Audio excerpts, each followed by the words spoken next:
Hi అండి. అందరికీ నమస్కారం. Welcome to my channel. ఈ వీడియోలో ప్రభుత్వ ఉద్యోగులకు మరియు పెన్షనర్ల కొత్త వేతన సవరంగం అంటే న్యూ పీఆర్సీపై తాజా అప్డేట్ అండి. సో, వీడియో అయితే ఎక్కడ కానీ స్కిప్ చేయకుండా ఎండ్ వరకు చూసేయండి. అప్పుడే ఇన్ఫర్మేషన్ పూర్తిగా అర్థమవుతుంది. అలాగే వీడియో చూస్తున్న ప్రతి ఒక్కరు లైక్ చేయండి ఫ్రెండ్స్. ఈ వీడియోని తోటి ఉద్యోగ, పెన్షన్ మిత్రులతో అయితే షేర్ చేయండి.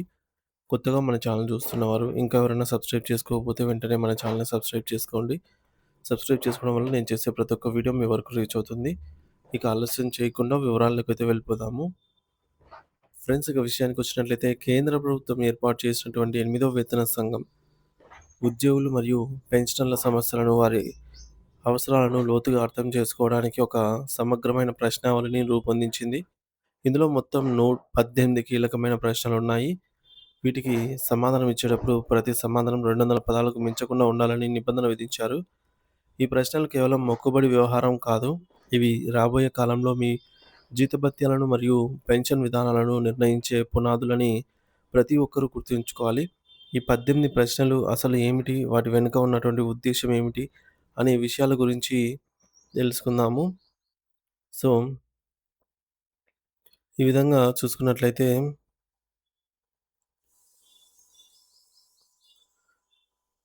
మొదటగా గడువు విషయానికొస్తే 18 ప్రశ్నలకు సమాధానాలు సమర్పించడానికి చివరి తేదీగా మార్చి 16 తేదీనైతే ఇచ్చారనమాట. 8వ వేతన సంఘం ఈ మేరకు ప్రకటించింది. అయితే దేశవ్యాప్తంగా ఉన్న లక్షలాది మంది ఉద్యోగులు మరియు పెన్షన్ల అభ్యర్థనల మేరకు, అలాగే ఎక్కువ మంది భాగస్వామ్యం కావాలనే ఉద్దేశ్యంతో ఈ గడువునైతే ఇప్పుడు మార్చి 31 తేదీ వరకు పొడిగించారు.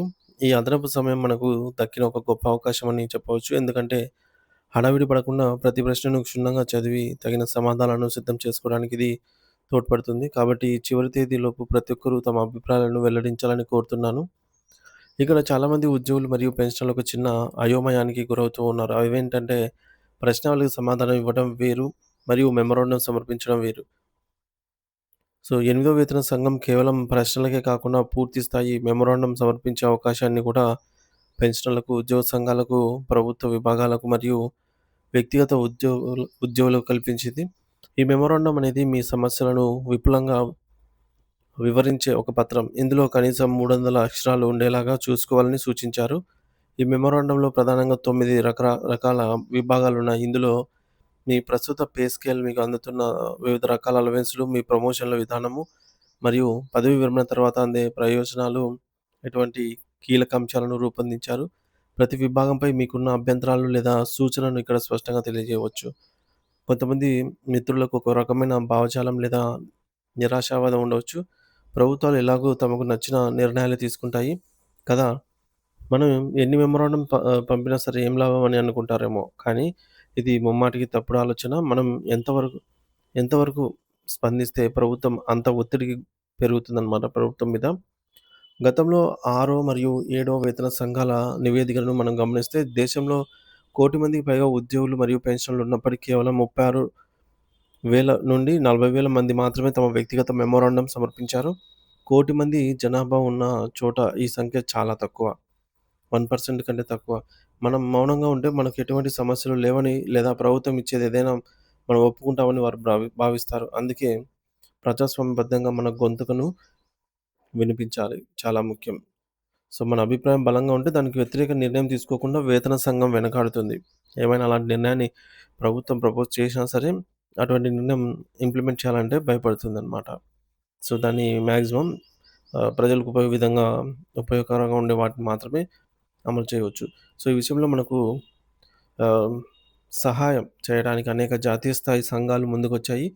National coordination committee of pensioners association, NCCPA మరియు national joint council of action, NJCM వంటి సంస్థలు 18 ప్రశ్నలకు ఏ విధంగా సమాధానాలు ఇవ్వాలో ఇప్పటికే మార్గదర్శకాలను విడుదల చేశాయి.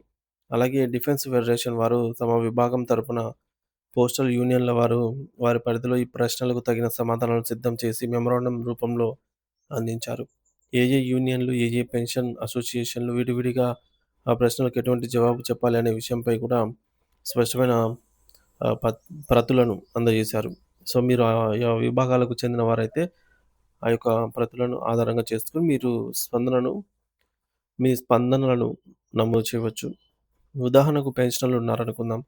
ఇప్పుడు ఈ పే రివిజన్‌తో ఏం సంబంధం పెన్షన్‌లకు అని అనుకోవద్దు. మీరు దశాబ్దాల పాటు సర్వీస్‌లో ఉండి ఎన్నో ఒడిదుడుకులు ఒడిదుడుకులు చూసారు. మీ అనుభవం దృష్ట్యా జీతాల పెంపు ఎలా ఉండాలి?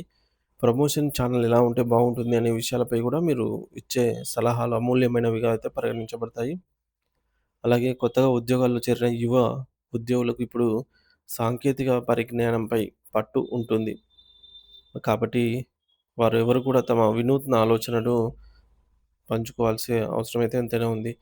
ఈ ఇద్దరి అనుభవాలు మరియు ఆలోచనలు కలిస్తేనే ఒక సంపూర్ణమైన, పరిపూర్ణమైన వేతన సవరణ జరుగుతుంది. ముఖ్యంగా బీఎస్ఎన్ఎల్ పెన్షన్‌లకు సంబంధించి గూడా ఇదే విధంగా అయితే మెమోరాండం సబ్మిట్ చేయడం అనేది ఎంతో ఇంపార్టెంట్.